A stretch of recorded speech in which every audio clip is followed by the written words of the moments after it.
Testing 1, 2, 3.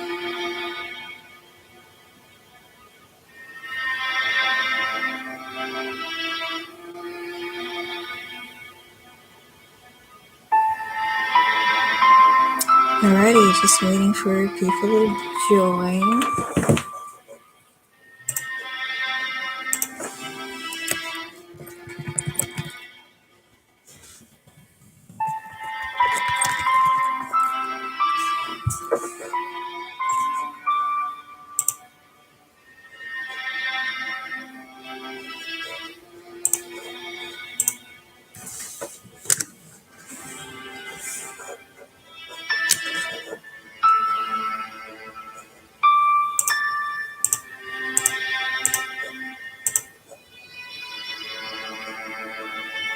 Alright, can you hear me?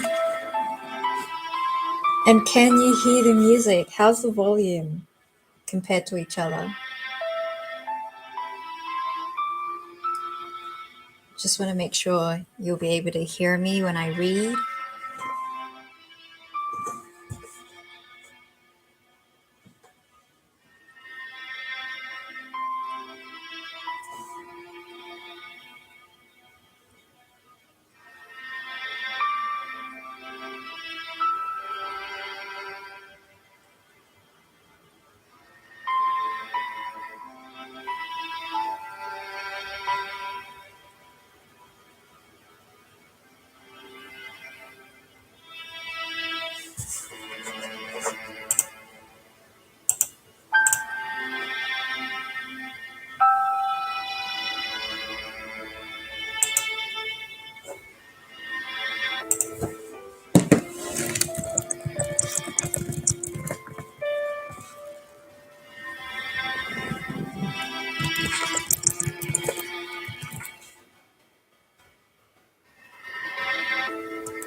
Is the volume okay compared to the music?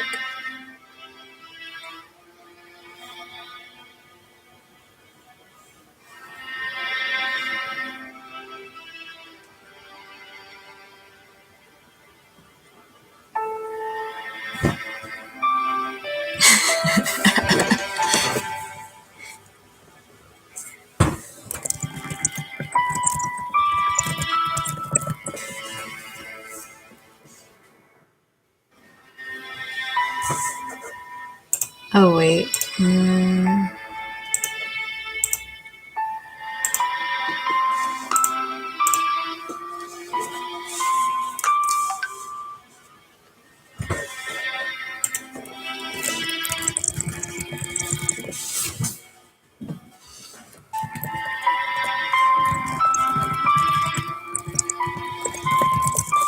Okay. When should I stop?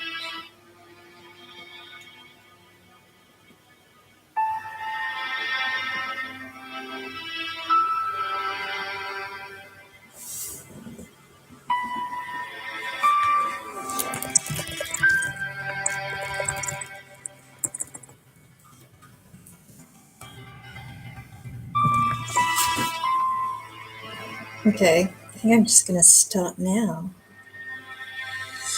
So, I'm getting this book from, it's an audio book from my library account. So yeah, I'm just going to read from that. So this is Agatha Christie's And Then There Were None. So at the beginning, it's to Carlo and Mary. This is their book, dedicated to them with much affection. So I'll read the author's note as well, just because it's a really quick one. I had written this book because it was so difficult to do that the idea had fascinated me. 10 people had to die without it becoming ridiculous or the murderer being too obvious. I wrote the book after a tremendous amount of planning, and I was pleased with what I had made of it. It was clear, straightforward, baffling, and yet had a perfectly reasonable explanation. In fact, it had to have an epilogue in order to explain it. It was well received and reviewed, but the person who was really pleased with it was myself, for I knew better than any critic how difficult it had been. Agatha Christie.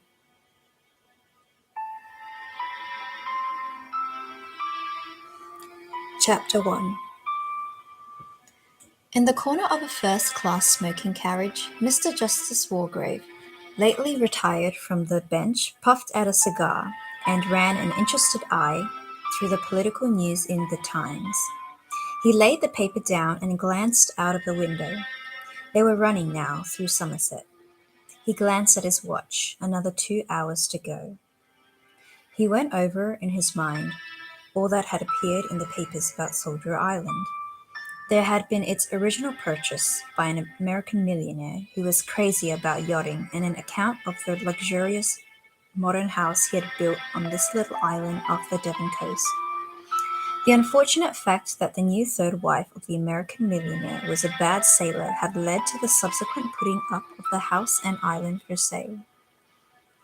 Various glowing advertisements of it had appeared in the papers. Then came the first bold statement that it had been bought, by a Mr. Owen. After that, the rumors of the gossip writers had started. Soldier Island had really been bought by Miss Gabrielle Turrell, the Hollywood film star. She wanted to spend some months there, free from all publicity. Busy Bee had hinted delicately that it was to be an abode for royalty. Mr. Merriweather had had it whispered to him that it had been bought for a honeymoon. Young Lord L. had surrendered to Cupid at last. Jonas knew for a fact that it had been purchased by the Admiralty with a view to carrying out some very hush-hush experiments. Definitely, Soldier Island was news. From his pocket, Mr. Justice Wargrave drew out a letter. The handwriting was practically ineligible, but words here and there stood out with unexpected clarity. Dearest Lawrence, such years since I heard anything of you, must come to Soldier Island. A most enchanting place, so much to talk over, old days, communion with nature, bask in sunshine, 1240 from Paddington, meet you at Oakbridge, and his correspondent signed herself with a flourish, his ever Constance Culmington. Mr. Justice Wargrave cast back in his mind to remember when exactly he had seen Lady Constance Culmington. It must be 7, no, 8 years ago. She had then been going to Italy to bask in the sun and be at one with nature and the contadini. Later, he had heard, she had proceeded to Syria, where she proposed to bask in a yet stronger sun and live at one with nature and the Bedouin. Wow, oh no, it's an Italian word. Bedouin? I cannot read. Oh wells, I'll continue. Constance Culmington, he reflected to himself, was exactly the sort of woman who would buy an island and surround herself with mystery. Nodding his head in gentle approval of his logic, Mr. Justice Wargrave allowed his head to nod. He slept. Vera Claythorne, in a third-class carriage with 5 other travellers in it, leaned her head back and shut her eyes. How hot it was travelling by the train today. It would be nice to get to the sea. Really a great piece of luck getting this job. When you wanted a holiday post, it nearly always meant looking after a swarm of children. Secretarial holiday posts were much more difficult to get. Even the agency hadn't held out much hope, and then the letter had come. I have received your name from the Skilled Women's Agency together with their recommendation. I understand they know you personally. I shall be glad to pay you the salary you ask and shall expect you to take up your duties on August 8th. The train is the 12:40 from Paddington, and you will be met at Oakbridge Station. I enclose 5 one-pound notes for expenses. Yours truly, Una Nancy Owen. And at the top was the stamped address, Soldier Island, Sticklehaven, Devon. Soldier Island? Why, there had been nothing else in the papers lately, all sorts of hints and interesting rumours, though probably they were mostly untrue. But the house had certainly been built by a millionaire and was said to be absolutely the last word in luxury. Vera Claythorne, tired by a recent strenuous term at school, thought to herself, being a games mistress in a third-class school isn't much of a catch. If only I could get a job at some decent school. And then, with a cold feeling round her heart, she thought, but I'm lucky to have even this. After all, people don't like a coroner's inquest, even if the coroner did acquit me of all blame. He had even complimented her on her presence of mind and courage, she remembered. For an inquest it couldn't have gone better, and Mrs. Hamilton had been kindness itself to her. Only Hugo. But she wouldn't think of Hugo. Suddenly, in spite of the heat in the carriage, she shivered and wished she wasn't going to the sea. A picture rose clearly before her mind. Cyril's head, bobbing up and down, swimming to the rock. Up and down, and herself, swimming in easy, practiced strokes after him, cleaving her way through the water, but knowing, only too surely, that she wouldn't be in time. The sea, its deep, warm blue, morning spent lying out on the sands. Hugo, who had said he loved her. She must not think of Hugo. She opened her eyes and frowned across at the man opposite her. A tall man with a brown face, light eyes set rather close together, and an arrogant, almost cruel mouth.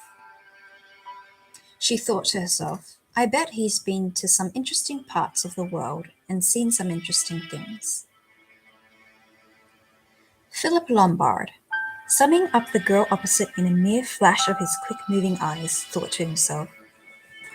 Quite attractive, a bit schoolmistressy, perhaps. A cool customer, he should imagine, and one who could hold her own, in love or war. He'd rather like to take her on. He frowned. No, cut out all of that stuff. This was business. He'd got to keep his mind on the job. What exactly was up, he wondered. That little man had been damned mysterious. Take it or leave it, Captain Lombard, he had said thoughtfully. 100 guineas, eh? He had said it in a casual way, as though 100 guineas was worth nothing to him. 100 guineas when he was literally down to his last square meal. He had fancied, though, that the little man had not been deceived. He said in the same casual tone, and you can't give me any further information. Mr. Isaac Morris had shaken his little bald head very positively. No, Captain Lombard, the matter rests there. It is understood by my client that your reputation is that of a good man in a tight place. I am empowered to hand you 100 guineas in return for which you will travel to Sticklehaven, Devon.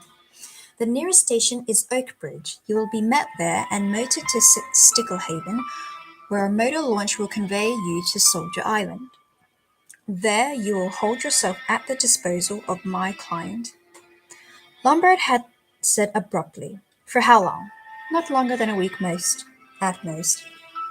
Fingering his small moustache, Captain Lombard said, You understand I can't undertake anything illegal. He had darted a very sharp glance at the other as he had spoken. There had been a very faint smile on his lips of Mr. Morris as he answered gravely, If anything illegal is proposed, you will, of course, be at perfect liberty to withdraw. Damn the smooth little brute, he had smiled. It was as though he knew very well that in Lombard's past actions legality had not always been a sine qua non. Lombard's own lips parted in a grin. By Jove, he'd sailed pretty near the wind once or twice, but he'd always got away with it. There wasn't much he drew the line at, really. No, there wasn't much he'd draw the line at. He fancied that he was going to enjoy himself at Soldier Island. In a non-smoking carriage, Miss Emily Brent sat very upright as was her custom. She was 65 and she did not approve of lounging. Her father, a colonel of the old school, had been particular about the deportment. The present generation was shamelessly lax in their carriage and in every other way, enveloped in an aura of righteousness and unyielding principles. Miss Brent sat in her crowded third-class carriage and triumphed over its discomfort and its heat. Everyone made such a fuss over things nowadays. They wanted injections before they had teeth pulled. They took drugs if they couldn't sleep. They wanted easy chairs and cushions, and the girls allowed their figures to slop about anyhow and lay about half naked on the beaches in summer. Miss Brent's lips set closely. She would like to make an example of certain people. She remembered last year's summer holiday. This year, however, it would be quite different. Soldier Island. Mentally, she reread the letter which she had already read so many times. Dear Miss Brent, I do hope you remember me. We were together at Belhaven Guest House in August some years ago, and we seem to have so much in common. I am starting a guest house of my own on an island off the coast of Devon. I think there is really an opening for a place where this is good plain cooking and a nice old-fashioned type of person. None of this nudity and gramophones half the night. I shall be very glad if you could see your way to spending your summer holiday on Soldier Island, quite free, as my guest. Would early in August suit you? Perhaps the 8th? Yours sincerely, UNO. What was the name? The signature was rather difficult to read, Emily Brent thought impatiently. So many people write their signatures quite illegibly. She let her mind run back over the people at Belhaven. She had been there 2 summers running. There had been that nice middle-aged woman, Miss... Now what was her name? Her father had been a canon, and there had been a Mrs. Alton. Ormond? No, surely it was Oliver. Yes, Oliver. Soldier Island. There had been things in the paper about Soldier Island. Something about a film star, or was it an American millionaire? Of course, often those places went very cheap. Islands didn't suit everybody. They thought the idea was romantic, but when they came to live there they realized the disadvantages and were only too glad to sell. Emily Brent thought to herself, I shall be getting a free holiday at any rate. With her income so much reduced and so many dividends not being paid, that was indeed something to take into consideration. If only she could remember a little more about Mrs. or was it Miss Oliver? General MacArthur looked out of the carriage window. The train was just coming to Exeter, where he had to change. Damnable, these slow branch-line trains. This place, Soldier Island, was really no distance at all as the crow flies. He hadn't got it clear who this fellow Owen was. A friend of Swift Leggett's, apparently, and of Johnny Dyer's. 1 or 2 of your old cronies are coming. Would like to have a talk over old times. Well, he'd enjoy a chat about old times. He'd had a fancy lately that fellows were rather fighting shy of him. All owing to that damned rumour. By God, it was pretty hard. Nearly 30 years ago now. Armitage had talked, he supposed. Damned young pup. What did he know about it? Oh well, no good brooding about these things. One fancied things sometimes, fancied a fellow was looking at you queerly. The Soldier Island now, he'd be interested to see it. A lot of gossip flying about. Looked as though there might be something in the rumour, that the Admiralty or the War Office or the Air Force had got hold of it. Young Elmer Robson, the American millionaire, had actually built the place. Spent thousands on it, so it was said. Every mortal luxury. Exeter, and an hour to wait. And he didn't want to wait, he wanted to get on. Dr. Armstrong was driving his Morris across Salisbury Plain. He was very tired. Success had its penalties. There had been a time when he had sat in his consulting room in Harley Street, correctly apparelled, surrounded with the most up-to-date appliances and the most luxurious furnishings and waited through the empty days for his venture to succeed or fail. Well, it had succeeded. He'd been lucky and skillful, of course. He was a good man at his job, but that wasn't enough for success. You had to have luck as well. And he'd hate it. An accurate diagnosis. A couple of grateful patients, women with money and position. And word had got about. You ought to try Armstrong. Quite a young man, but so clever. Pam had been to all sorts of people for years, and he had put his finger on the trouble at once. The ball had started rolling, and now Dr. Armstrong had definitely arrived. His days were full, he had little leisure, and so its terms. But there was nothing vague about the accompanying check. A whacking fee. These Owens must be rolling in money. Some little difficulty, it seemed, a husband who was worried about his wife's health and wanted a report on it without her being alarmed. She wouldn't hear of seeing a doctor. Her nerves. Nerves. The doctor's eyebrows went up. These women and their nerves. Well, it was good for business after all. Half the women who consulted him had nothing the matter with them but boredom, but they wouldn't thank you for telling them so. And one could usually find something. A slightly uncommon condition of the some long word, nothing serious at all. But it needs just putting right, a simple treatment. Well, medicine was mostly faith healing when it came to it, and he had a good manner. He could inspire hope and belief. Lucky that he'd managed to pull himself together in time after that business 15 years ago. It had been a near thing that. He'd been going to pieces. The shock had pulled him together. He'd cut out drink altogether. By Jove, it had been a near thing. Though, with a devastating ear-splitting blast on the horn, an enormous supersport-style main car rushed past him at 80 miles an hour. Dr. Armstrong nearly went into the hedge. One of these young fools who tore around the country, he hated them. That had been a near shave too, damned young fool. Tony Marston, roaring down into Near, thought to himself, the amount of cars crawling about the roads is frightful, always something blocking your way. And they will drive in the middle of the road. Pretty hopeless driving in England. Anyway, not like France where you really could let out. Should he stop here for a drink or push on? Heaps of time. Only another 100 miles and a bit to go.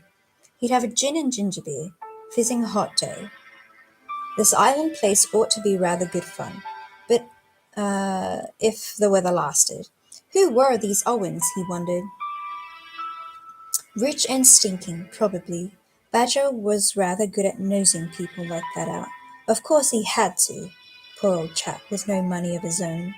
Hope they do one well in drinks. Never knew with these fellows who'd made their money and weren't born to it. Pity that story about Gabriel Turrell having bought Soldier Island wasn't true. He'd like to have been in with that film star crowd. Oh, well, he supposed there'd be a few girls there.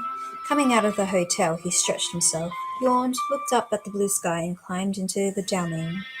Several young women looked at him admiringly, his 6 feet of well-proportioned body, his crisp hair, tan face, and intensely blue eyes. He let in the clutch with a roar and leapt up the narrow street. Old men and errand boys jumped for safety. The latter looked after the car admiringly. Anthony Marston proceeded on his triumphal progress. Mr. Bloor was in the slow train from Plymouth. There was only one other person in his carriage, an elderly seafaring gentleman with a bleary eye. At the present moment he had dropped off to sleep. Mr. Bloor was writing carefully in a little notebook. That's the lot, he muttered to himself. Emily Brent, Vera Claythorne, Dr. Armstrong, Anthony Marston, Old Justice Walgrave, Philip Lombard, General MacArthur, CMGDSO, manservant and wife, Mr. and Mrs. Rogers. He closed the notebook and put it back in his pocket. He glanced over at the corner and the slumbering man. Had 1 over the 8, diagnosed Mr. Bloor accurately. He went over things carefully and conscientiously in his mind. Job ought to be easy enough, he ruminated. Don't see how I can slip up on it. Hope I look all right. He stood up and scrutinized himself anxiously in the glass. The face reflected there was of a slightly military cast with a moustache. There was very little expression in it. The eyes were grey and rather set close together. Might be a major, said Mr. Bloor. No, I forgot. There's that old military gent. He'd spot me at once. South Africa, said Mr. Bloor. That's my line. None of these people have anything to do with South Africa, and I've just been reading that travel folder, so I can talk about it all right. Fortunately, there were all sorts and types of colonials. As a man of means from South Africa, Mr. Bloor felt that he could enter into any society unchallenged. Soldier Island. He remembered Soldier Island as a boy. Smelly sort of rock covered with gulls stood about a mile from the coast. It had got its name from its resemblance to a man's head. Funny idea to go and build a house on it. Awful in bad weather, but millionaires were full of whims. The old man in the corner woke up and said, "You can't ever tell at sea. Never," Mr. Bloor said soothingly. "That's right, you can't." The old man hiccuped twice and said plaintively, "There's a squall coming," Mr. Bloor said. "No, no, mate, it's a lovely day." The old man said angrily, "There's a squall ahead. I can smell it." "Maybe you're right," said Mr. Bloor pacifically. The train stopped at a station, and the old fellow rose unsteadily. "Fish where I get out," he fumbled with the window. Mr. Bloor helped him. The old man stood in the doorway. He raised a solemn hand and blinked his bleary eyes.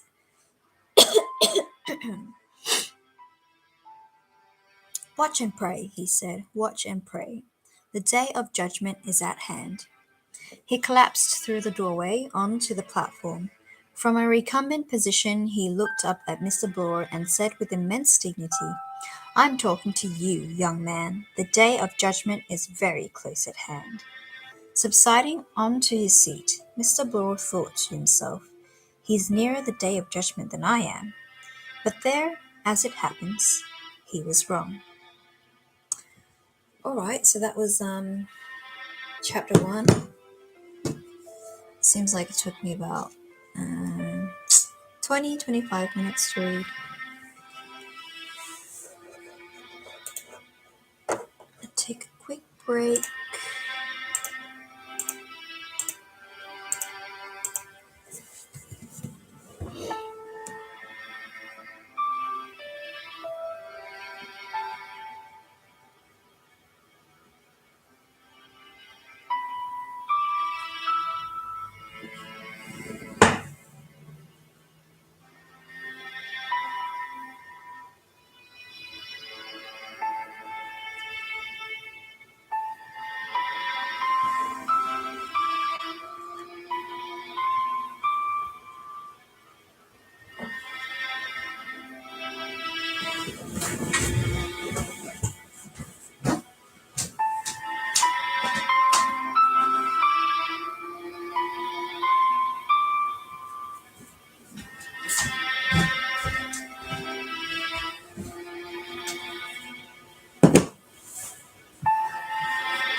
Okay, so far it seems like everyone's been introduced in chapter 1. And they're going to this soldier island. Some house. Okay.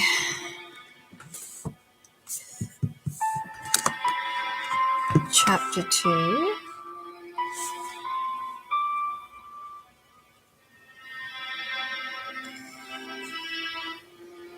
1. Outside Oakbridge Station, a little group of people stood in momentary uncertainty. Behind them stood porters with suitcases, one of these called Jim. The driver of one of the taxis stepped forward. "Jim for Soldier Island, maybe?" he asked in a soft Devon voice. 4 voices gave assent, and then immediately afterwards gave quick, surreptitious glances at each other. The driver said, addressing his remarks to Mr. Justice Wargrave as the senior member of the party. "There are 2 taxis here, sir. One of them must wait till the slow train from Exeter gets in, a matter of 5 minutes. There's one gentleman coming by that. Perhaps one of you wouldn't mind waiting? You'd be more comfortable that way." Vera Claythorne, her own secretarial position clear in her mind, spoke at once. "I'll wait," she said. "If you will go on." She looked at the other 3. Her glance and voice had the slight suggestion of command in it that comes from having occupied a position of authority. She might have been directing which tennis sets the girls were to play in. Miss Brent said stiffly, "Thank you," bent her head, and entered one of the taxis. The door... let me read that again. Miss Brent said stiffly, "Thank you," bent her head, and entered one of the taxis, the door of which the driver was holding open. Mr. Justice Wargrave followed her. Captain Lombard said, "I'll wait with Miss Claythorne," said Vera. "My name is Lombard. Philip Lombard." The porters were piling luggage on the taxi. Inside, Mr. Justice Wargrave said with due legal caution, "Beautiful weather we are having." Miss Brent said, Yes, indeed." A very distinguished old gentleman, she thought to herself, quite unlike the usual type of man in seaside guest houses. Evidently Mrs. or Miss Oliver had good connections. Mr. Justice Wargrave inquired, "Do you know this part of the world well?" "I have been to Cornwall and to Torquay, but this is my first visit to this part of Devon," the judge said. "I also am unacquainted with this part of the world." Taxi drove off. The driver of the second taxi said, "Like to sit inside while you're waiting?" Vera said decisively, "Not at all." Captain Lombard smiled. He said, "That sunny wall looks more attractive, unless you'd rather go inside the station?" "No, indeed. It's so delightful to get out of that stuffy train." He answered, "Yes, travelling by train is rather trying in this weather." Vera said conventionally, "I do hope it lasts. The weather, I mean. Our English summers are so treacherous." With a slight lack of originality, Lombard asked, "Do you know this part of the world well?" "No, I've never been here before," she added quickly, conscientiously determined to make her position clear at once. "I haven't even seen my employer yet." "Your employer?" "Yes, I'm Mrs. Owen's secretary." "Oh, I see." Just imperceptibly, his manner changed.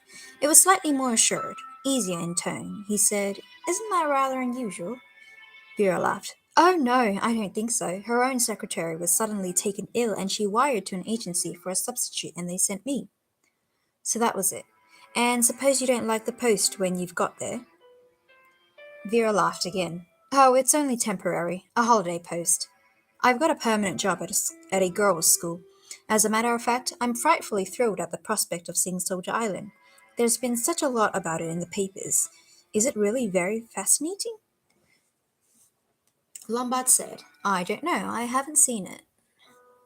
"Oh, really? The Owens are frightfully keen on it, I suppose. What are they like? Do tell me." Lombard thought. Awkward. This... Am I supposed to have met them or not? He said quickly. "There's a wasp crawling up your arm. No, keep quite still." He made a convincing pounce. "There. It's gone." "Oh, thank you. There are a lot of wasps about this summer. Yes, I suppose it's the heat. Who are we waiting for? Do you know? I haven't the least idea." The loud, drawn-out scream of an approaching train was heard. Lombard said, "That will be the train now." It was a tall, soldierly old man who appeared at the exit of the platform. His grey hair was clipped close, and he had a neatly trimmed white moustache. His porter, staggering slightly under the weight of the soldier leather suitcase, indicated Vera and Lombard. Vera came forward in a competent manner. She said, "I am Mrs. Owen's secretary. There's a car here waiting," she added. "This is Mr. Lombard." The faded blue eyes, shrewd in spite of their age, sized up Lombard. For a moment a judgment showed in them, had there been anyone to read it. Good-looking fellow. Something just a little wrong about him. The three of them got into the waiting taxi. They drove through the sleepy streets of Little Oakbridge and continued about a mile on the main Plymouth Road. Then they plunged into a maze of cross-country lanes, steep, green, and narrow. General MacArthur said, Don't know this part of Devon at all. My little place is in East Devon, just on the borderline of Dorset," Vera said. "It really is lovely here. The hills and the red earth and everything so green and luscious looking." Philip Lombard said critically, "It's a bit shut in. I like open country myself, where you can see what's coming." General MacArthur said to him, "You've seen a bit of the world, I fancy." Lombard shrugged his shoulders disparagingly. "I've knocked about here and there, sir." He thought to himself, "He'll ask me now if I was old enough to be in the war. These old boys always do." But General MacArthur did not mention the war. 2. They came up over a steep hill and down a zigzag track to Sticklehaven, a mere cluster of cottages with a fishing boat or two drawn up on the beach. Illuminated by the setting sun, they had their first glimpse of Soldier Island jutting up out of the sea to the south. Vera said, surprised, "It's a long way out." She had pictured it differently, close to shore, crowned with a beautiful white house. But there was no house visible, only the boldly silhouetted rock with its faint resemblance to a giant head. There was something sinister about it. She shivered faintly. Outside a little inn, the Seven Stars, three people were sitting. There was the hunched elderly figure of the judge, the upright form of Miss Brent, and a third man, a big bluff man who came forward and introduced himself. "Thought we might as well wait for you," he said. "Make one trip of it. Allow me to introduce myself. My name's Davis. Natal, South Africa's my native spot. Ha ha." He laughed breezily. Mr. Justice Wargrave looked at him with active malevolence. He seemed to be wishing that he could order the court to be cleared. Miss Emily Brent was clearly not sure if she liked colonials. "Anyone care for a little nip before we embark?" she asked Mr. Davis hospitably. Nobody assenting to this proposition, Mr. Davis turned and held up a finger. "Mustn't delay then. Our good host and hostess will be expecting us," he said. He might have noticed that a curious constraint came over the other members of the party. It was as though the mention of their host and hostess had a curiously paralyzing effect upon the guests. In response to Davis's beckoning finger, a man detached himself from a nearby wall against which he was leaning and came up to them. His rolling gait proclaimed him as a man of the sea. He had a weather-beaten face and dark eyes with a slightly evasive expression. He spoke in his soft Devon voice. "Will you be ready to be starting for the island, ladies and gentlemen? The boat's waiting. There's two gentlemen coming by car, but Mr. Owen's orders was not to wait for them, as they might arrive at any time." The party got up. Their guide led them along a small stone jetty. Alongside it, a motorboat was lying. Emily Brent said, "That's a very small boat." The boat's owner said persuasively, "She's a fine boat, that, ma'am. You could go to Plymouth in her as easy as winking." Mr. Justice Wargrave said sharply, "There are a good many of us." "She'd take double the number, sir," Philip Lombard said in his pleasant, easy voice. "It's quite all right. Glorious weather. No swell." Rather doubtfully, Miss Brent permitted herself to be helped into the boat. The others followed suit. There was as yet no fraternizing among the party. It was as though each member of it was puzzled by the other members. They were just about to cast loose when their guide paused, boat hook in hand. Down the steep track into the village, a car was coming. A car so fantastically powerful, so superlatively beautiful that it had all the nature of an apparition. At the wheel sat a young man, his hair blown back by the wind. In the blaze of the evening light, he looked not a man, but a young god, a hero god out of some northern saga. He touched the horn, and a great roar of sound echoed from the rocks of the bay. It was a frantic moment. In it, Anthony Marston seemed to be something more than mortal. Afterwards, more than one of those present remembered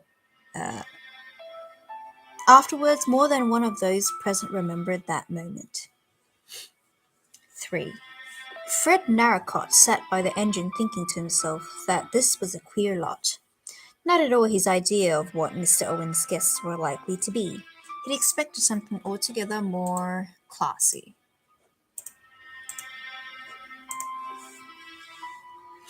Togged up women and gentlemen in yachting costume and all very rich and important looking. Not at all like Mr. Elmer Robson's parties. A faint grin came to Ned Narracott's lips as he remembered the millionaire's guests. That had been a party, if you like, and the drink they got through. This Mr. Owen must be a very different sort of gentleman. Funny it was, thought Fred, that he never set eyes on Owen, or his missus either. Never been down here yet. He hadn't. Everything ordered and paid for by that Mr. Morris. Instructions always very clear and payment prompt, but it was odd all the same.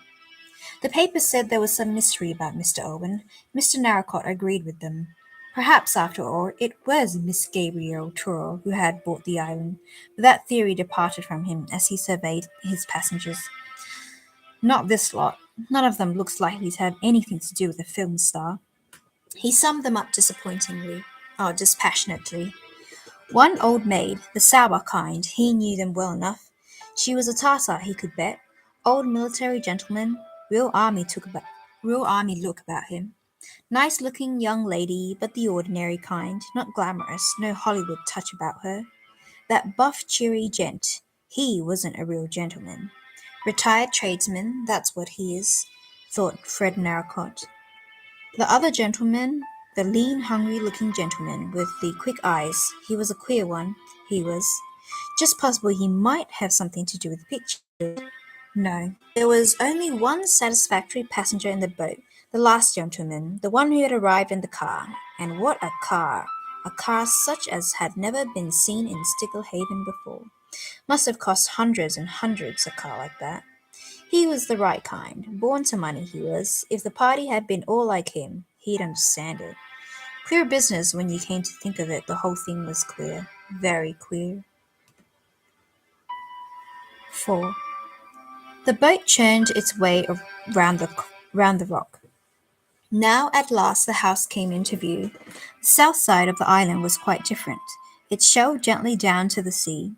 The house was there, facing south, low and square and modern-looking with rounded windows letting in all the light. An exciting house, a house that lived up to expectation. Fred Narracott shut off the engine. They nosed their way gently into a little natural inlet between rocks. Philip Lombard said sharply, "Must be difficult to land here in dirty weather." Fred Narracott said cheerfully, "Can't land on Soldier Island when there's a south-easterly. Sometimes 'tis cut off for a week, or more." Vera Claythorne thought, "The catering must be very difficult. That's the worst on an island. All the domestic problems are so worrying." The boat grated against the rocks. Fred Narracott jumped out, and he and Lombard helped the others to alight. Narracott made the boat fast to a ring in the rock. Then he led the way up steps cut in the cliff. General MacArthur said, "Ha, delightful spot." But he felt uneasy. Damned odd sort of place. As the party ascended the steps and came out on a terrace above, their spirits revived.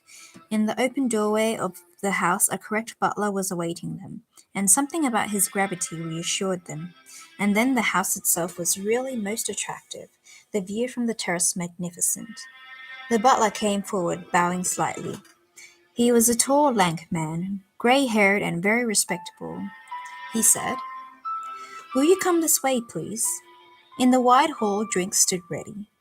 Rows of bottles. Anthony Marston's spirits cheered up a little. He'd just been thinking this was a rum kind of show. None of his lot.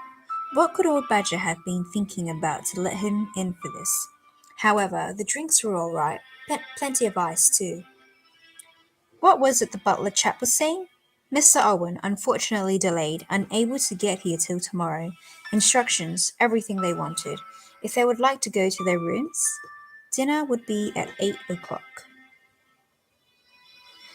Number 5. Vera had followed Mrs. Rogers upstairs. The women had thrown open a door at the end of a passage, and Vera had walked into a delightful bedroom with a big window that opened wide upon the sea and another looking east. She uttered a quick exclamation of pleasure. Mrs. Rogers was saying, "I hope you've got everything you want, miss." Vera looked around. Her luggage had been brought up and had been unpacked. At one side of her room, a door stood open into a pale blue-tiled bathroom. She said quickly, "Yes, everything, I think. You'll ring the bell if you want anything, miss?" Mrs. Rogers had a flat, monotonous voice. Vera looked at her curiously. What a white, bloodless ghost of a woman, very respectable looking, with her hair dragged back from her face and her black dress, queer light eyes that shifted the whole time from place to place. Vera thought, she looks frightened of her own shadow. Yes, that was it, frightened. She looked like a woman who walked in mortal fear. A little shiver passed down Vera's back. What on earth was a woman afraid of? She said pleasantly, "I'm Mrs. Owen's new secretary. I expect you know that." Mrs. Rogers said, "No, miss, I don't know anything. Just a list of the ladies and gentlemen and what rooms they were to have."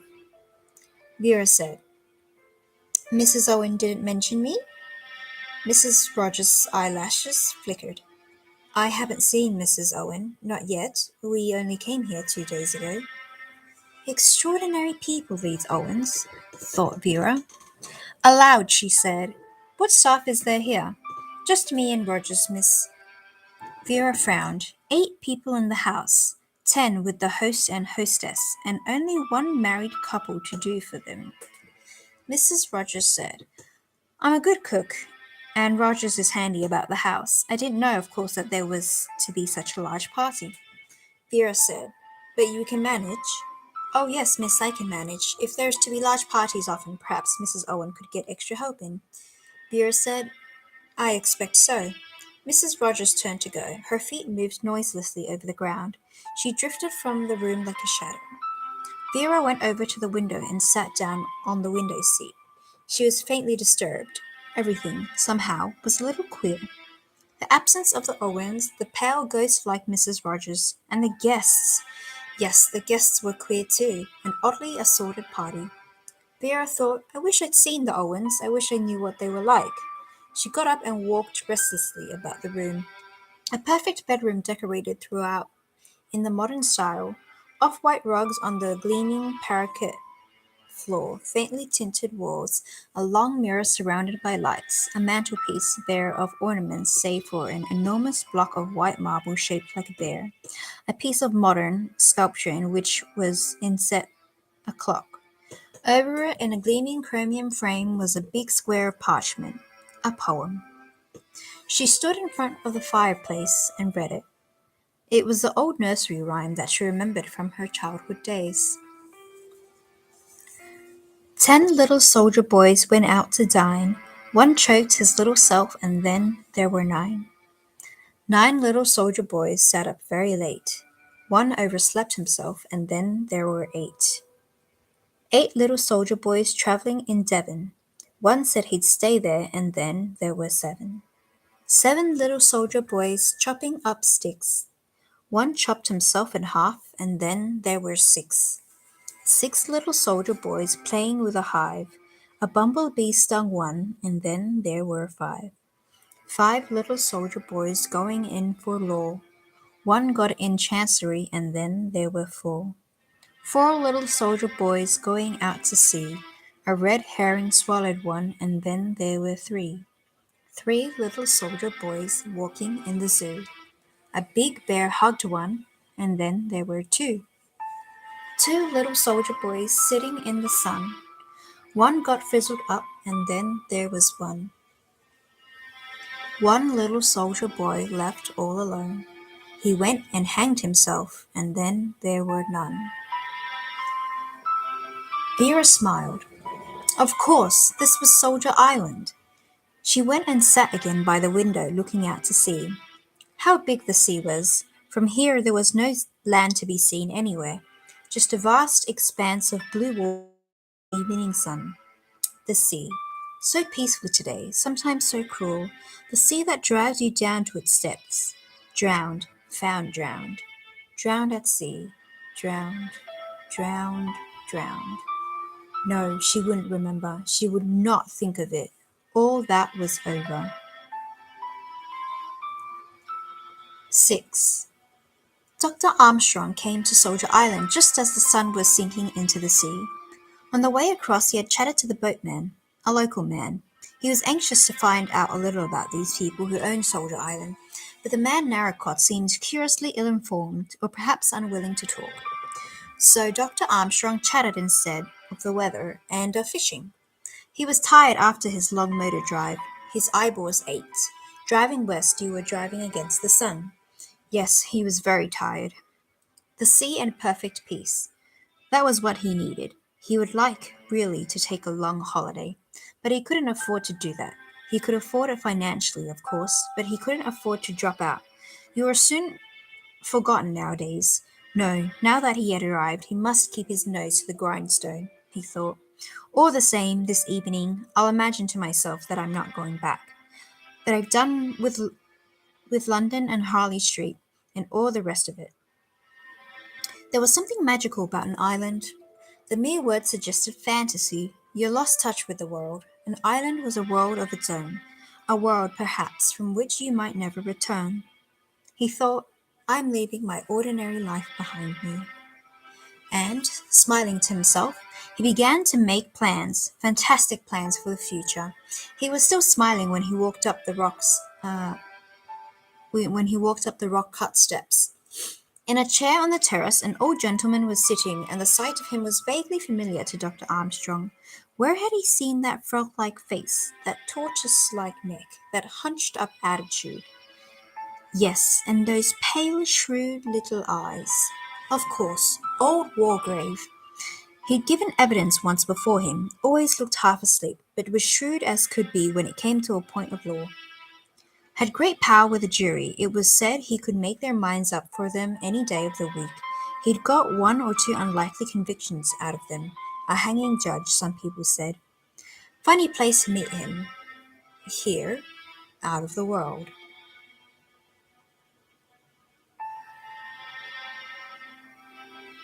Oh, hello.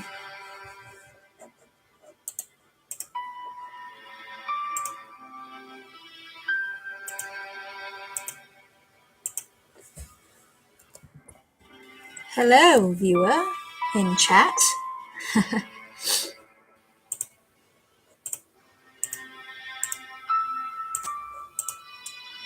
Welcome. How are you enjoying the reading so far? We're currently on chapter 2.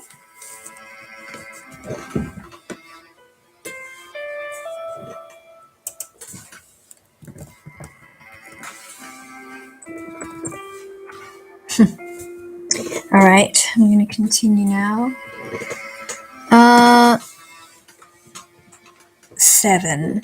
Mr. Justice Wargrave thought to himself, Armstrong? Remember him in the witness box. Very correct and cautious. All doctors are damned fools.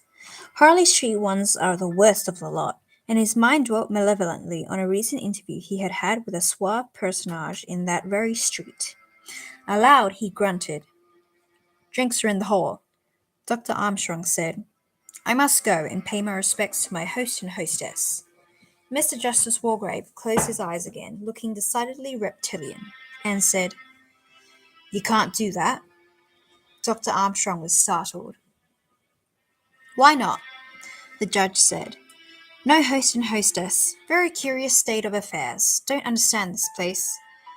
Dr. Armstrong stared at him for a minute. When he thought the old gentleman had actually gone to sleep, Wargrave said suddenly, "Do you know Constance Colmington?"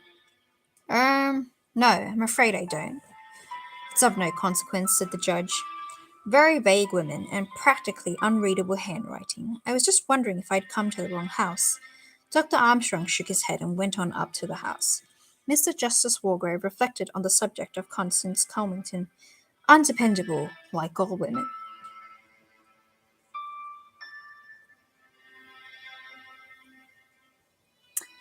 I was trying to figure out how to watch on my laptop, so I missed it.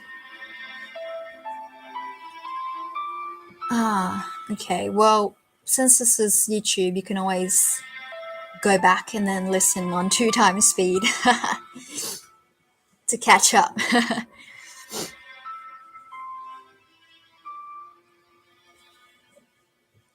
Okay, back to this. Where am I up to? Yes. Undependable like all women. His mind went on to the 2 women in the house, the tight-lipped old maid and the girl. He didn't care for the girl, cold-blooded young hussy. No, 3 women, if you counted the Rogers women. Odd creature, she looked scared to death. Respectable pair and knew their job. Rogers coming out on the terrace that minute, the judge asked him, "Is Lady Constance Colmington expected, do you know?" Rogers stared at him. "No, sir, not to my knowledge." The judge's eyebrows rose, but he only grunted. He thought, Soldier Island, eh? There's a fly in the ointment. 8. Anthony Marson was in his bath. He luxuriated in the steaming water. His limbs had felt cramped after his long drive. Very few thoughts passed through his head. Anthony was a creature of sensation and of action. He thought to himself, "Must go through with it, I suppose," and thereafter dismissed everything from his mind. Warm steaming water, tired limbs, presently a shave, a cocktail, dinner. And after? 9. Mr. Blow was tying his tie. He wasn't very good at this sort of thing. Did he look all right? He supposed so. Nobody had been exactly cordial to him. Funny the way they all eyed each other, as though they knew. Well, it was up to him. He didn't mean to bungle his job. He glanced up at the French nursery rhyme over the mantelpiece. Neat touch having that there. He thought, remember the asylum when I was a kid. Never thought I'd be doing this sort of a job in a house here. Good thing, perhaps, that one can't foresee the future. 10. General MacArthur was frowning to himself. Damn it all, the whole thing was deuced odd. Not at all what he'd been led to expect. For 2 pins he'd make an excuse and get away, throw up the whole business. But the motorboat had gone back to the mainland. He'd have to stay. That fellow Lombard now, he was a queer chap, not straight. He'd swear the man wasn't straight. 11. As the gong sounded, Philip Lombard came out of his room and walked to the head of the stairs. He moved like a panther, smoothly and noiselessly. There was something of the panther about him altogether, a beast of prey, pleasant to the eye. He was smiling to himself. A week, eh? He was going to enjoy that week. 12. In her bedroom, Emily Brent, dressed in black, silk ready for... Okay, I gotta start this sentence again. 11. In her bedroom, Emily Brent, dressed in black silk, ready for dinner, was reading her Bible.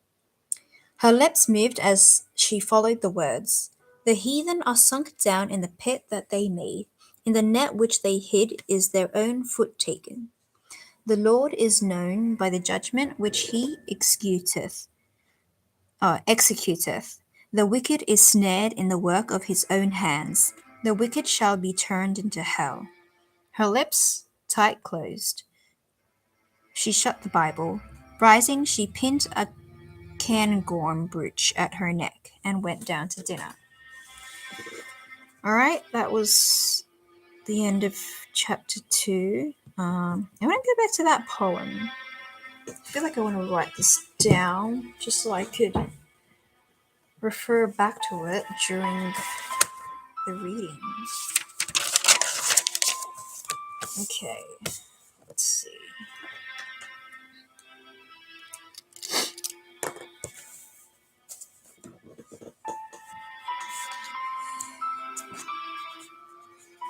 And then there were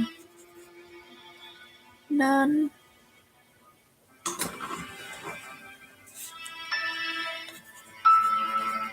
poem, or I should say nursery rhyme.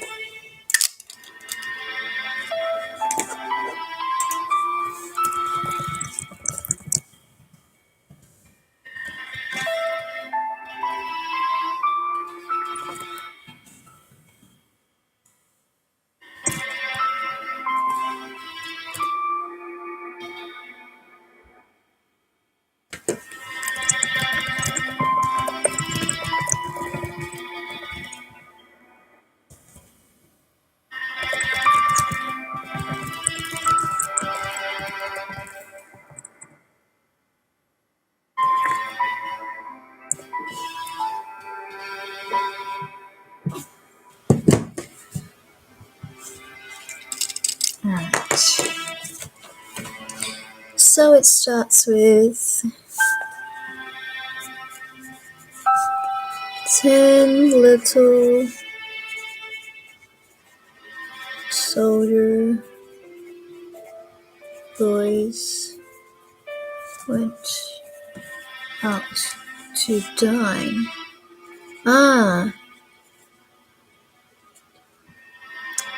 It should be dinner chapter. So at the end of chapter 2, everyone was preparing for dinner.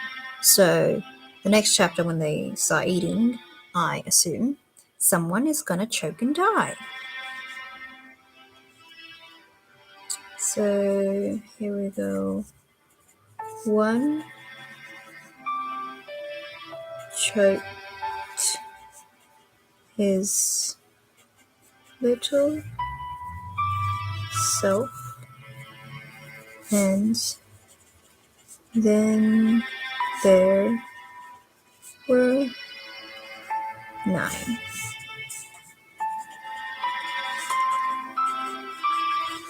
9 little soldier boys sat up very late. Sat up very late. I don't know what that means. Like they were staying up late? One overslept himself, and then there were 8.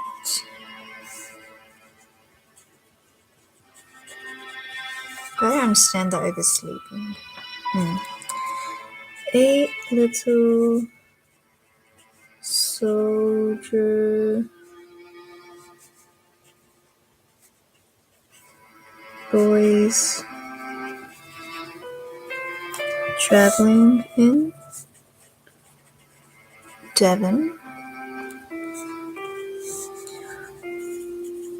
One said he'd stay there, and then there were 7. I'm guessing at this point they were trying to leave, but one of them wanted to stay, and then he dies. Okay, 7 little soldier boys chopping up sticks, maybe like wood fire.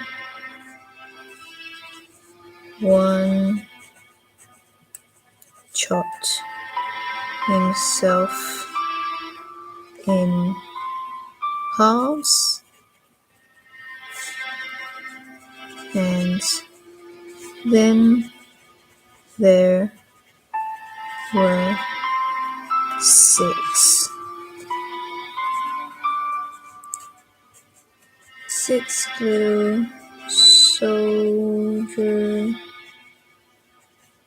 boys going in for law. Going in for law. There's this judge here, that Wargrave guy. I wonder if he has anything to do with this law thing. Assuming he hasn't died yet. Going in for law. Oops.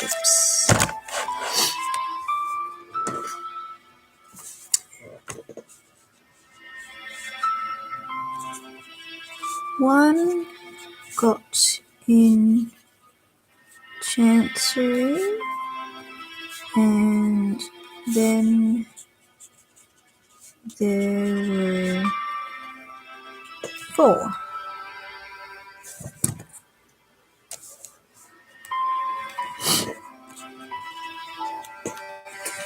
4 little soldier boys going out to see a red herring swallowed one, and then there were 3. Oh, maybe they were chopping up sticks to build like a boat to leave the island.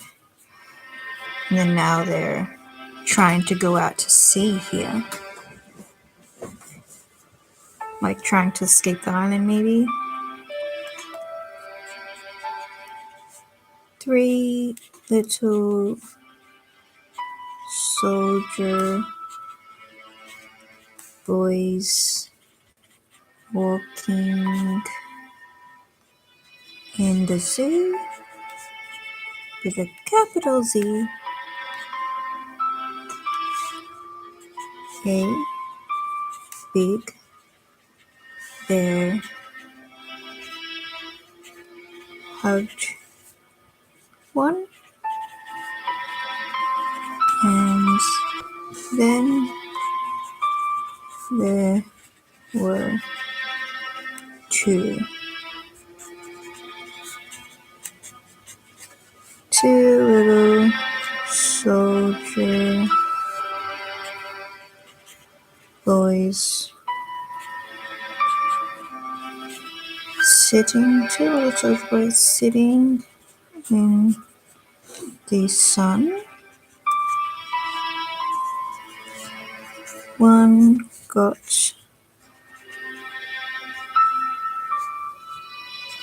frizzled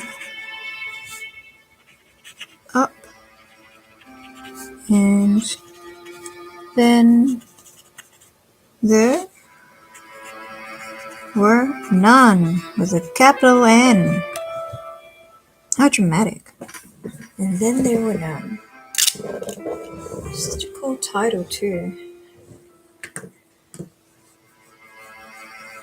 Yeah, of course, Soldier Island. Soldier Island. It appears.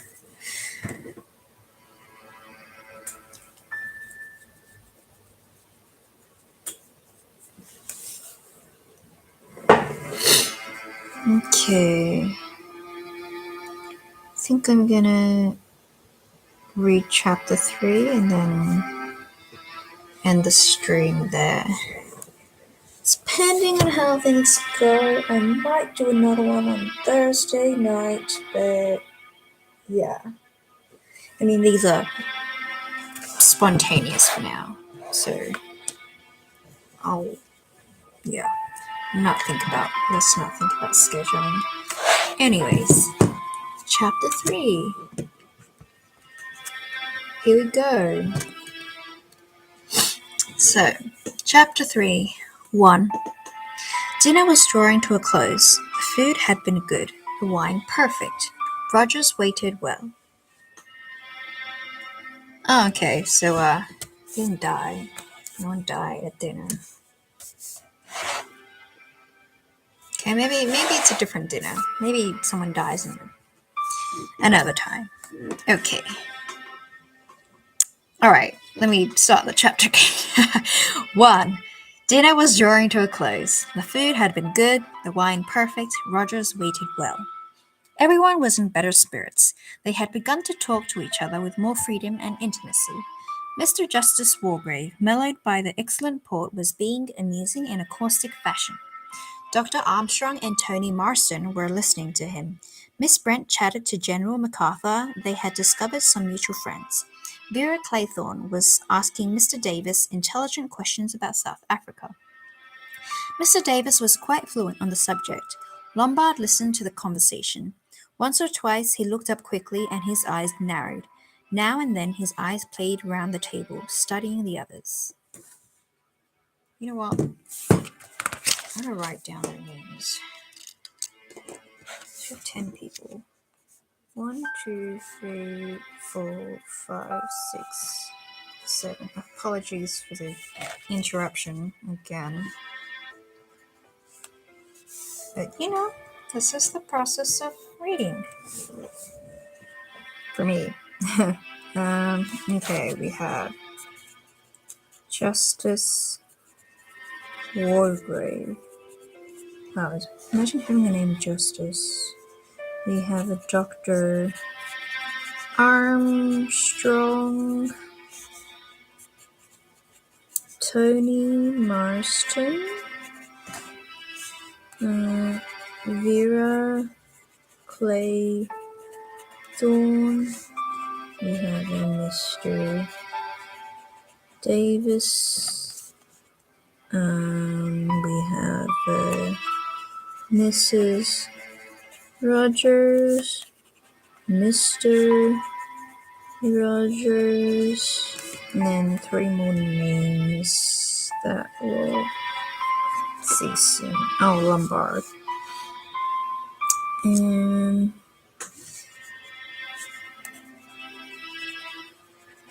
Lombard, don't remember his name. And that was Mr. Bull.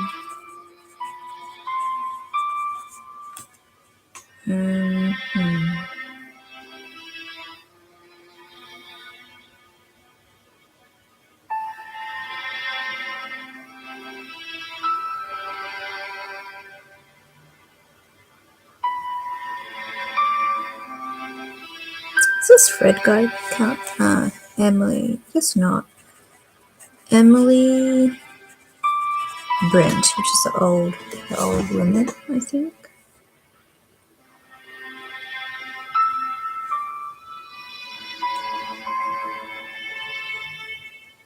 Oh, just Captain.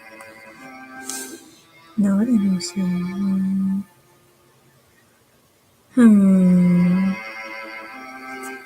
Oh, Philip Lombard.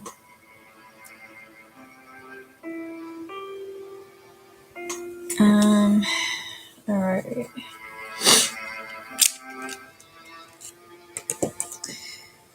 Okay. So let's see what's happening. So, yep, they just had dinner. Now they're chatting.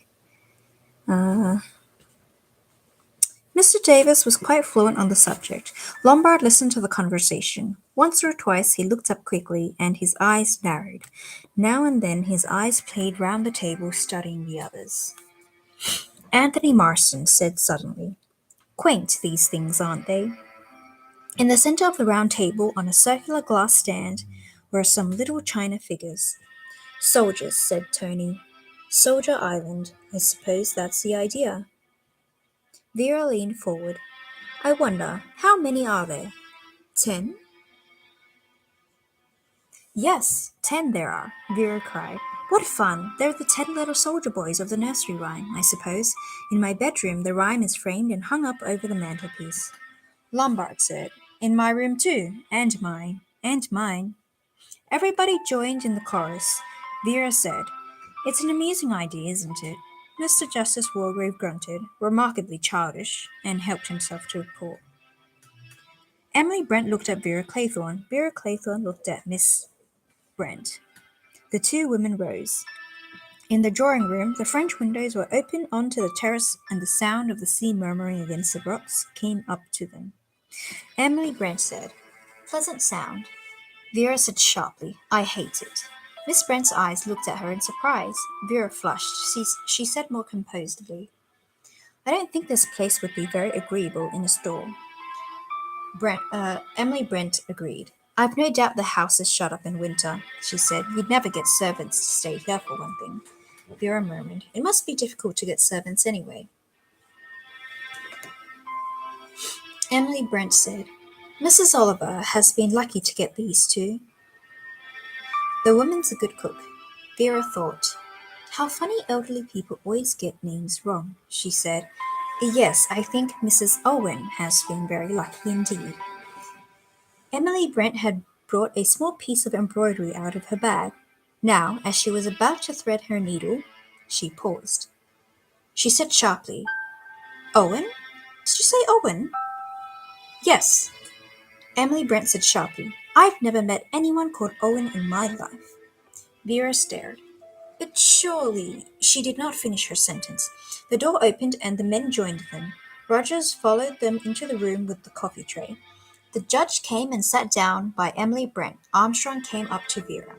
Tony Marston strolled to the open window. Laura studied with naive surprise a statuette in brass, wondering perhaps if its bizarre angularities were really supposed to be the female figure. General MacArthur. There's a General MacArthur. There's more than 10.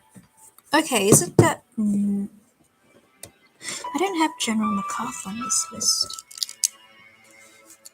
Wargrave, Armstrong, Tony Marston. Who's Mr. Davison?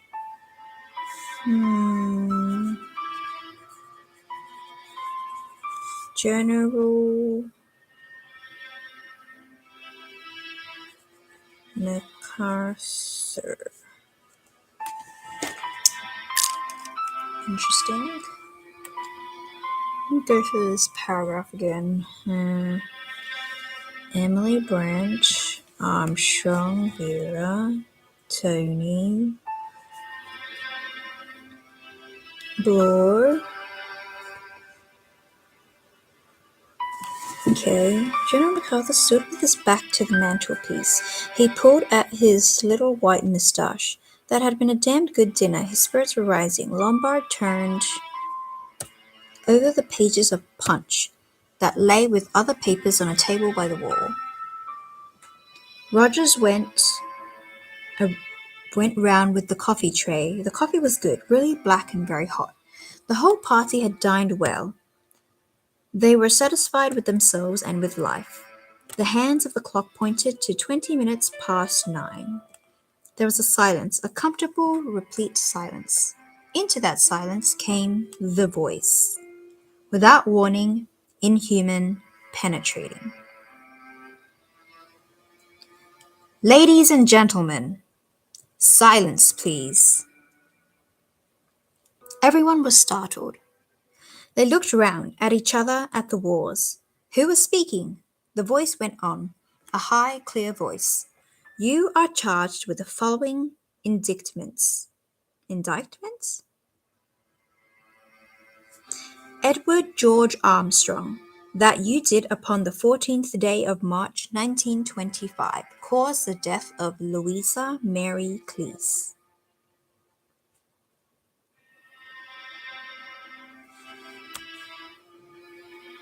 Emily Caroline Brent, that upon the 5th of November 1931 you were responsible for the death of Beatrice Taylor. William Henry Bloor, that you brought about the death of Jane Stephen Lander on October 10th, 1928. Vera Elizabeth Claythorne, that on the 11th day of August 1935, you killed Cyril Ogilvy Hamilton. Philip Lombard, that upon a date in February 1932, you were guilty of the death of 21 men, members of an East African tribe. John Gordon MacArthur, that on the 4th of January 1917, you deliberately sent your wife's lover, Arthur Richmond, to his death. Okay, so this guy's General MacArthur is definitely one of the numbers. Anthony James Marston, that upon the 14th day of November last, you are guilty of the murder of John and Lucy Combs. Thomas Rogers and Ethel Rogers, that on the 6th of May 1929 you brought about the death of Jennifer Brady.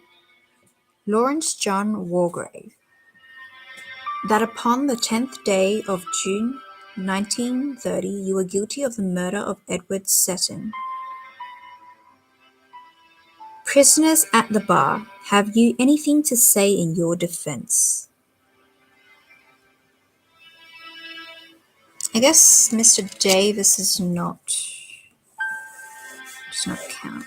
So I'll just go. Let's remember them: 5, 6, 7, 8, 9, 10. Okay. Alright, it seems like everyone here has killed somebody, and somebody's trying to get them killed.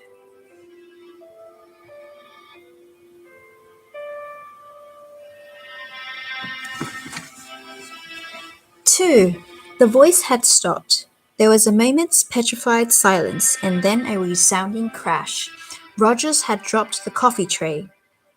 At the same moment, from somewhere outside the room, there came a scream and the sound of a thud. Lombard was the first to move. He leapt to the door and flung it open. Outside, lying in a huddled mass, was Mrs. Rogers. Lombard called, "Marston!" Anthony sprang to help him. Between them, they lifted up the woman and carried her into the drawing room. Dr. Armstrong came across quickly. He helped them to lift her onto the sofa and bent over her.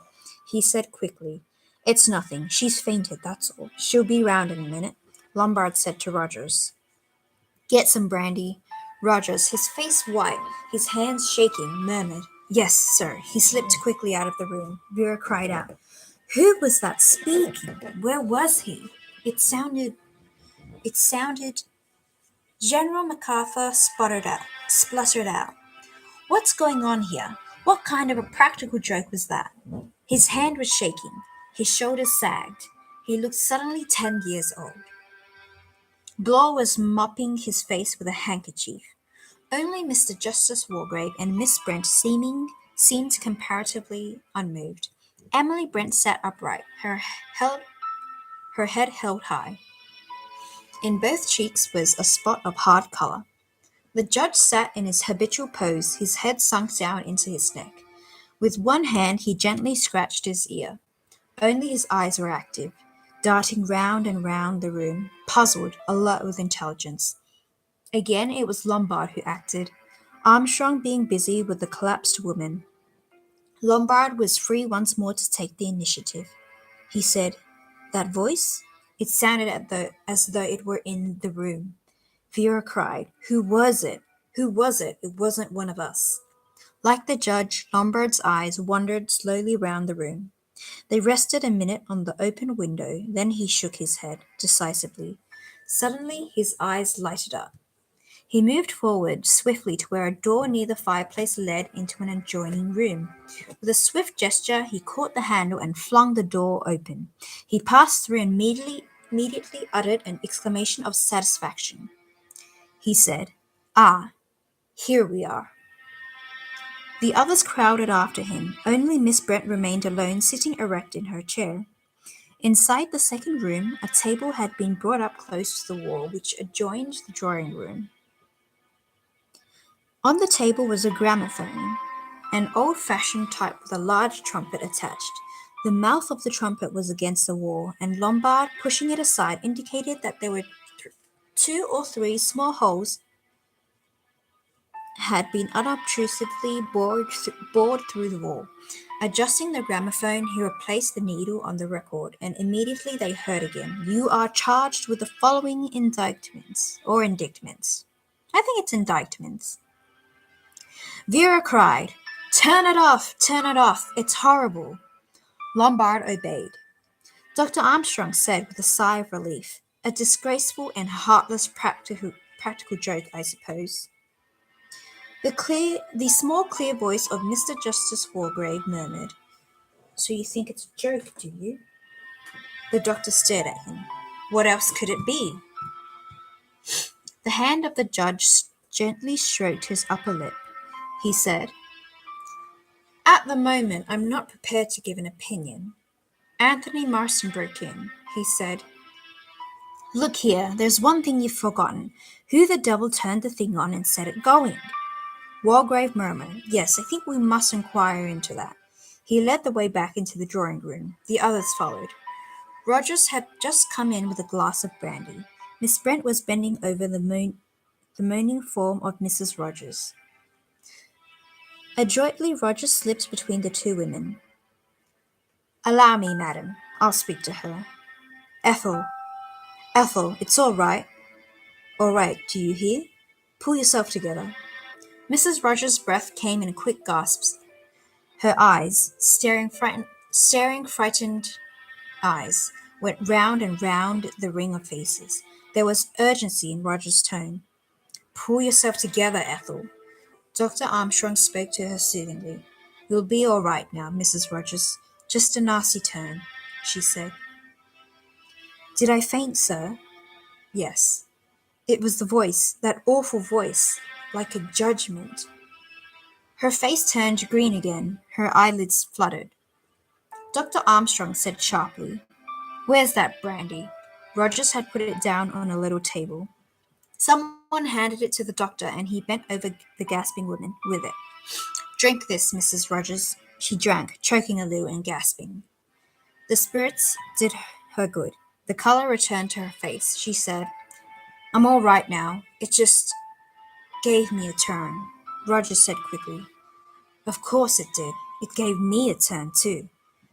There made me drop that tray. Wicked lies it was. I'd like to know." He was interrupted. It was only a cough, a dry little cough, but it had the effect of stopping him in full cry.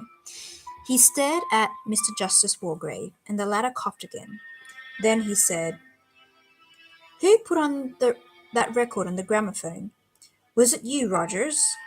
Rogers cried, "I didn't know what it was. Before God, I didn't know what it was, sir. If I had, I'd never have done it." The judge said dryly, "That is probably true, but I think you'd better explain, Rogers." The butler wiped his face with a handkerchief. He said earnestly, "I was obeying orders, sir. That's all." "Whose orders?" "Mr. Owen's." Mr. Justice Wargrave said, "Let me get this quite clear. Mr. Owen's orders were what exactly?"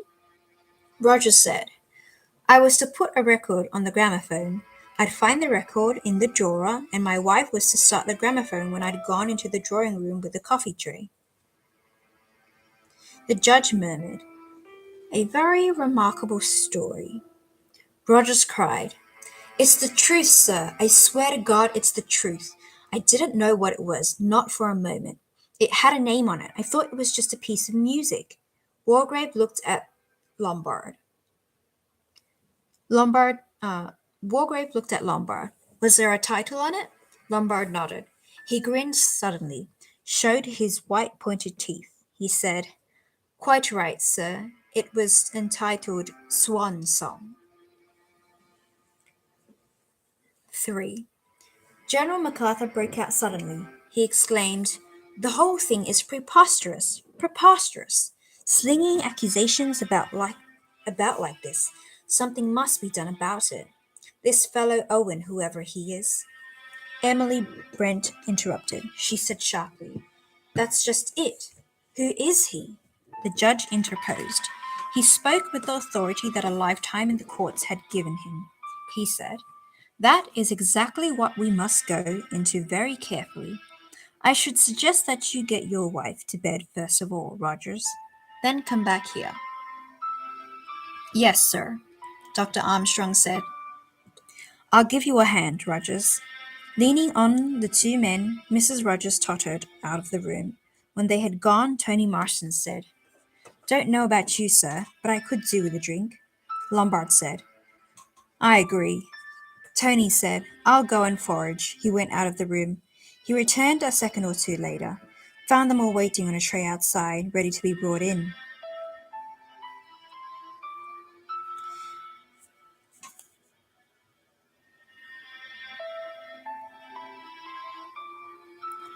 He set down his burden carefully. The next minute or two was spent in dispensing drinks. General MacArthur had a stiff whiskey, and so did the judge. Everyone felt the need of a stimulant. Only Emily Brent demanded and obtained a glass of water. Dr. Armstrong re-entered the room. She's all right, he said. I've given her a sedative to take. What's that, a drink? I could do with one. Several of the men refilled their glasses. A moment or two later, Rogers re-entered the room. Mr. Justice Wargrave took charge of the proceedings. The room became an impromptu court of law. The judge said, Now then, Rogers, we must get to the bottom of this. Who is Mr. Owen? Rogers stared. He owns this place, sir. I am aware of that fact. What I want you to tell me is what you yourself know about the man. Rogers shook his head. I can't say, sir. You see, I've never seen him. There was a faint stir in the room. General MacArthur said, You've never seen him? What do you mean? We've only been here just under a week, sir, my wife and I. We were engaged by letter through an agency, the Regina Agency in Plymouth. Blore nodded. Old established firm, he volunteered. Wargrave said, Have you got that letter? The letter engaging us? No, sir, I didn't keep it. Go on with your story. You were engaged, as you say, by letter. Yes, sir. We were to arrive on a certain day. We did. Everything was in order here. Plenty of food in stock and everything very nice. Just needed dusting and that. What next? Nothing, sir. We got orders, by letter again, to prepare the rooms for a house party, and then yesterday, by the afternoon post, I got another letter from Mr. Owen. It said he and Mrs. The judge said sharply, Surely you've got that letter. Yes, sir, I've got it here. He produced it from a pocket. The judge took it. He said. Headed Ritz Hotel and typewritten. With a quick movement, Blore was beside him. He said, If you'll just let me have a look.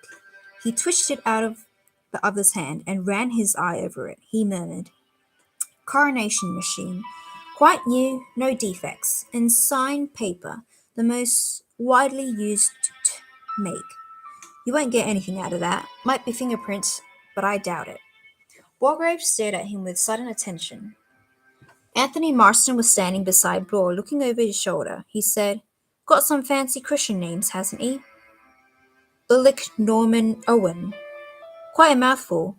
The old judge said with a slight start, I am obliged to you, Mr. Marston. You have drawn my attention to a curious and suggestive point.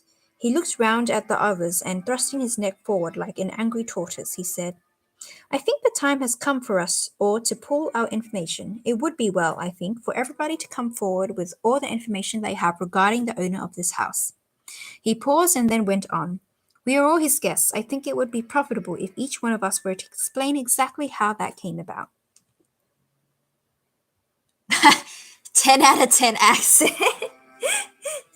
Thanks. Thank you. I don't even know what accent I'm doing. I'm just thinking like, okay, different character, different voice. And then I'm not even consistent with like the same character over like different lines. I'm just like, okay, must change voice. All right, where was I? Okay, so they want to pull their information together. There was a moment's pause, and then Emily Brent spoke with decision. There's something very peculiar about all this, she said. I received a letter with a signature that was not very easy to read. It purported to be from a woman I had met at a certain summer resort 2 or 3 years ago. I took the name to be either Ogden or Oliver. I am acquainted with a Mrs. Oliver and also with a Miss Ogden. I am quite certain that I have never met or become friendly with any one of the name of Owen. Mr. Justice Wargrave said, "You have that letter, Miss Brent?" "Yes, I will fetch it for you." She went away and returned a minute later with the letter. The judge read it. He said, "I begin to understand. Miss Claythorne?" Vera explained the circumstances of her secretarial engagement. The judge said, "Marston?" Anthony said, "Got a wire from a pal of mine, Badger Berkeley. Surprised me at the time because I had an idea the old horse had gone to Norway. Told me to roll up here." Again Wargrave nodded. He said, "Dr. Armstrong. I was called in professionally. I see you had no previous acquaintanceship with the family." "No. A colleague of mine was mentioned in the letter." The judge said, "To give verisimilitude." "Yes. And that colleague, I presume, was momentarily out of touch with you?" "Well, yes." Lombard, who had been staring at Blore, said suddenly, "Look here, I've just thought of something." The judge lifted a hand. "In a minute, but we will take one thing at a time. Mr. Lombard, we are at present inquiring into the causes which have resulted in our being assembled here tonight." General MacArthur. Pulling at his moustache, the general muttered, "Got a letter from this fellow Owen. Mentioned some old pals of mine who were to be here. Hopes I'd excuse informal invitation. Haven't kept the letter, I'm afraid." Wargrave said, "Mr. Lombard?" Lombard's brain had been active. Was he to come out in the open or not? He made up his mind.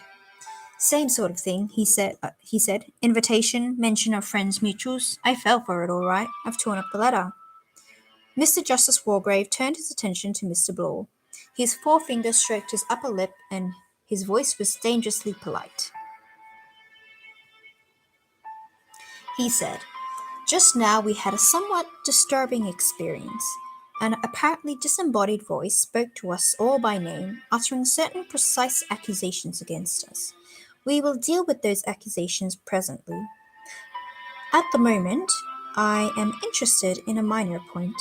Amongst the names recited was that of William Henry Blore. But as far as we know, there is no one named Blore among us. The name of Davis was not mentioned. What have you to say about that, Mr. Davis?" "Ah, Blore and Davis."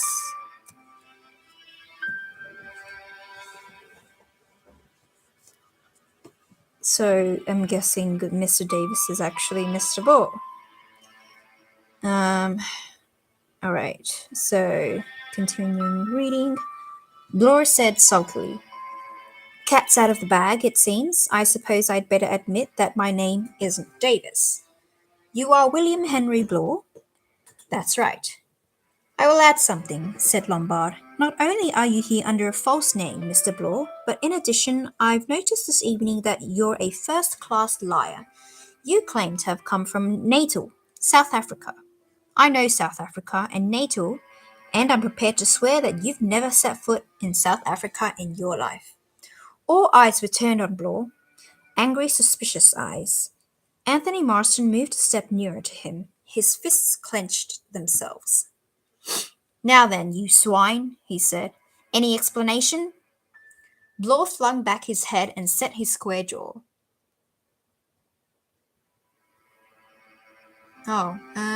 There's a lag between the chat and the stream. Yes, there is a lag between chat and stream.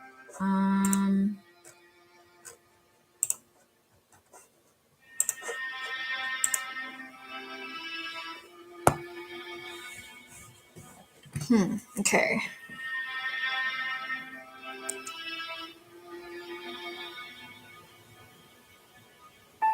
Are you sure you're watching like the latest time? Like you're up to date with the live? I'm gonna test chat from my phone. Testing from phone.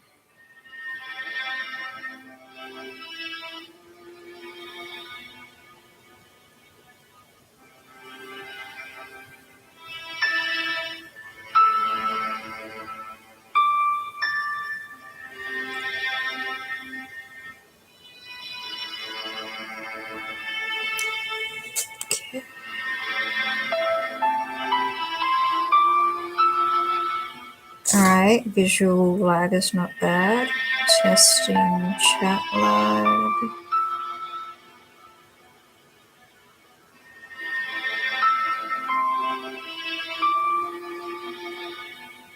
Oh, yeah, okay. Well, my message pops up pretty quickly. But also it's my own account, so,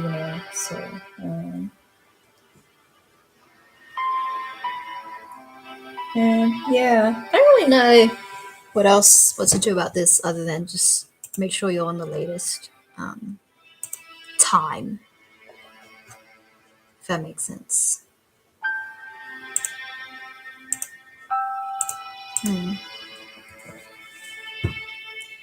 4 participants? Why do I have 4 participants? Reveal yourselves. Well, I know one of it's me. One of it is this Sansona Trin person.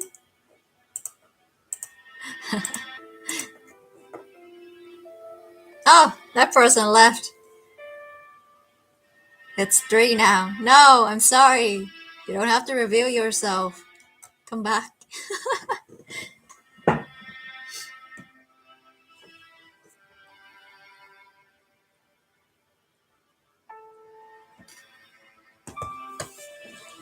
Okay, oh wells. I'm just gonna keep reading. Okay. Alright, so far we know that there are 10 people here. Okay, so I comment and then you see it late. I'm not sure about now though. Yeah, but it also might be because I'm not fully paying attention to the chat as well. Because I'm looking down at my phone to read and my chat screen is like off to my right hand side, so it could also be that as well. Yeah. So, oh no, lag now. Great. Good. Oh, I mean, I'm sure there's still some sort of lag, but probably like less than 30 seconds. Okay. So yeah, so far,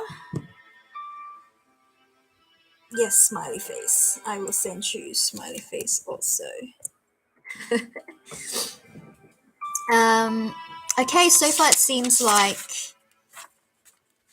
no one's died yet from choking, so I'm guessing this is probably not it. Not the dinner. But yeah, it looks like we've got some secret identities here. They're trying to figure out who this Owen person is. And is there really a Mr. and Mrs. Owen? Or, obviously it could be fake identities. And also, what's up with Mr. Bloor, who pretended to be Mr. Davis? And also, he has mentioned that he's got some sort of responsibility, like he's got some mission being there that he can't reveal. So we'll probably find that out soon. Oh no, I accidentally looked ahead and I spoiled myself of some cool information. Okay. I shall read on. Alright, so Anthony Marston moved a step nearer to him. His fists clenched themselves. Now then, you swine, he said. Any explanation? Bloor flung back his head and set his square jaw. You gentlemen have got me wrong, he said. I've got my credentials and you can see them. I'm an ex-CID man. I run a detective agency in Plymouth. I was put on this job. Mr. Justice Wargrave asked. By whom? This man Owen enclosed a handsome money order for expenses and instructed me as to what he wanted done. I was to join the house party, posing as a guest. I was given all your names. I was to watch you all. Any reason given? Bloor said bitterly. Mrs. Owen's jewels. Mrs. Owen, my foot. I don't believe there is such person. Again the forefinger of the judge stroked his lip, this time appreciatively. Your conclusions are, I think, justified, he said. Ulrich Norman Owen, In Miss Brent's letter, though the signature of the name is a mere scrawl, the Christian names are reasonably clear, Una Nancy.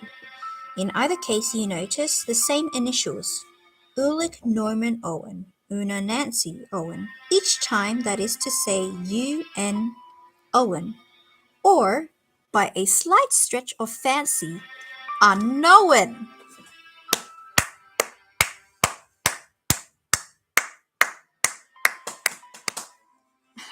Whoops, I need to mute.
Okay, I'm back. I'm back, folks. Just had a slight interruption. But, did you hear that? Did you catch on to that? Did you hear what I was reading? Did y'all hear what I was reading? Agatha Christie's Brain. Hold up. I'm just gonna prepare this sign for the future. Be right back. This would be... Oh no, it's flipped. Do I have to write backwards?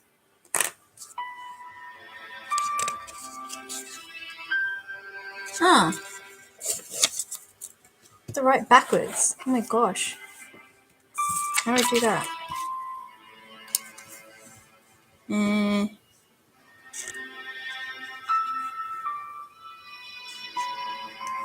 Be right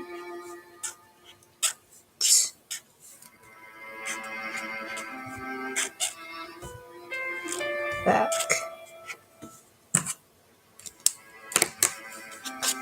Oh my god. Wait, it's the right way? Oh, it looks like backwards to me. Wait, which one? I just wrote this back. Okay, you'll have to tell me which one is the right way.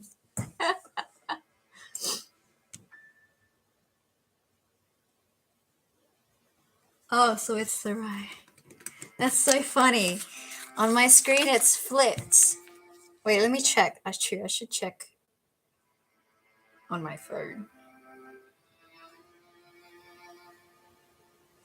Let's see. That should be the bottom. It should be the top.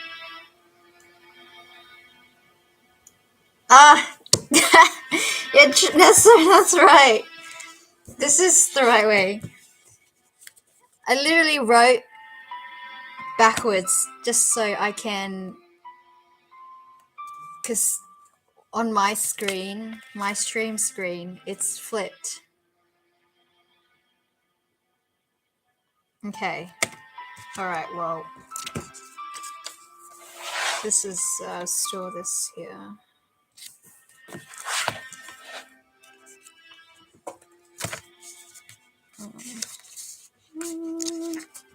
Anyways, let's get back to this genius line.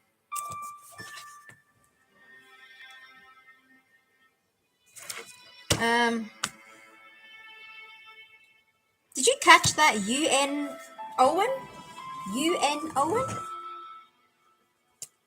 So all of these letters these people have been receiving have been signed, like some is,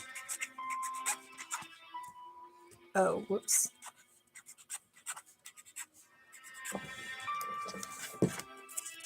Which translates to unknown. It's a K. That's anywhere I know. Look at that.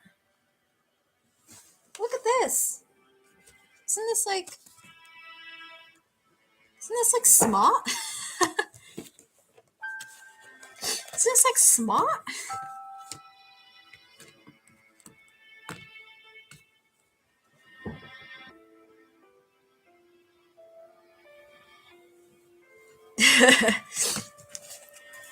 UN Owen.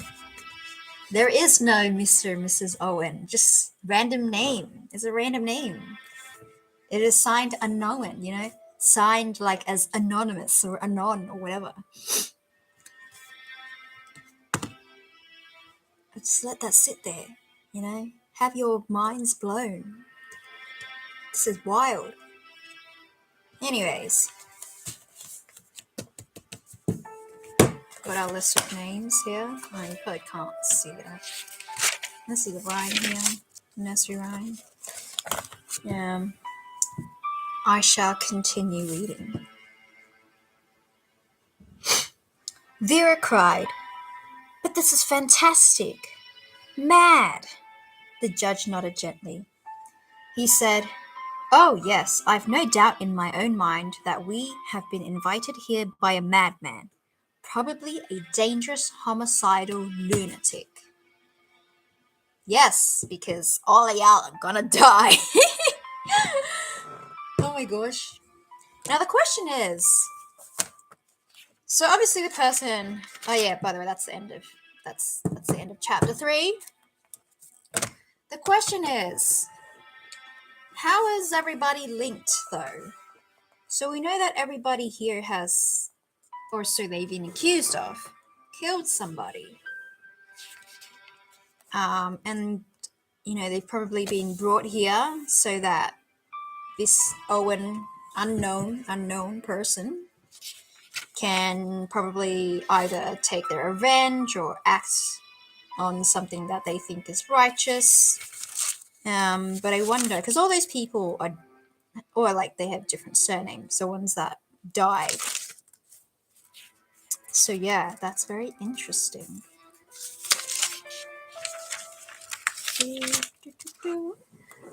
Okay, I'm gonna check my calendar to see how much time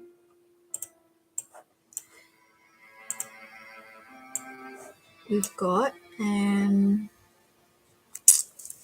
So I've been streaming for 2 hours now. Yeah, 2 hours. 2 hours of reading. That's pretty good. I think we did good today.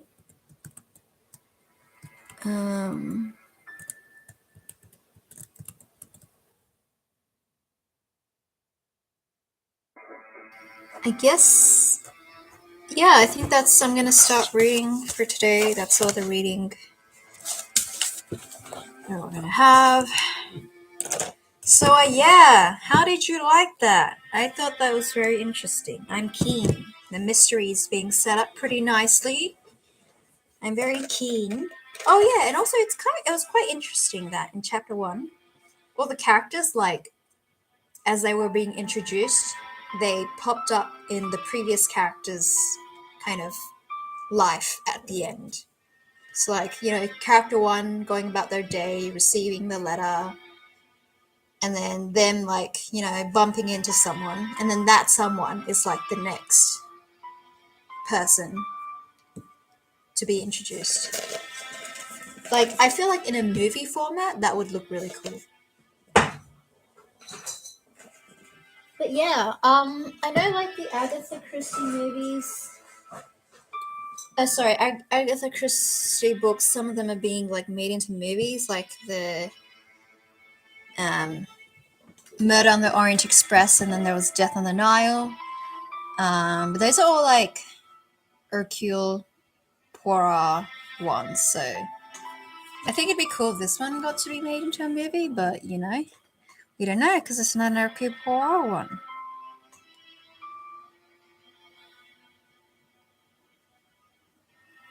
yeah.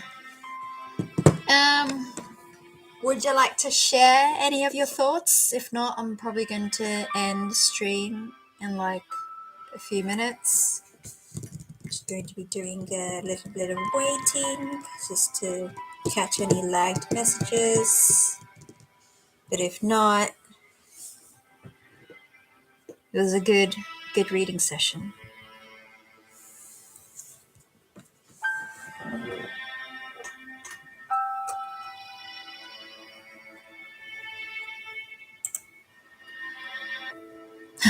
No bye. Okay. Goodbye, Snow Rat.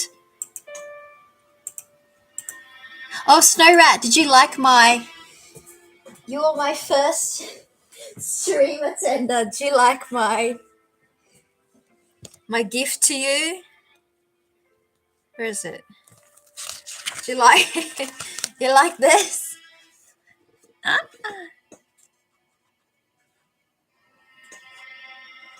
It's a gift. Enjoy. Screenshot this.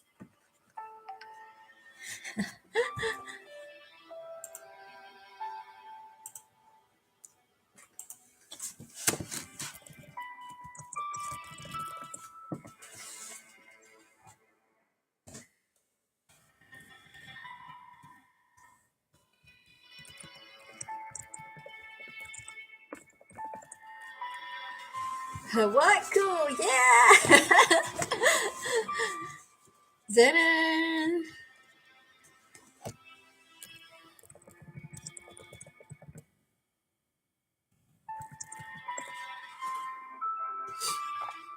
Okay, alright. This was just, yeah, I did this last stream actually. If you look back at it, you'll probably see me actually drawing it and everything.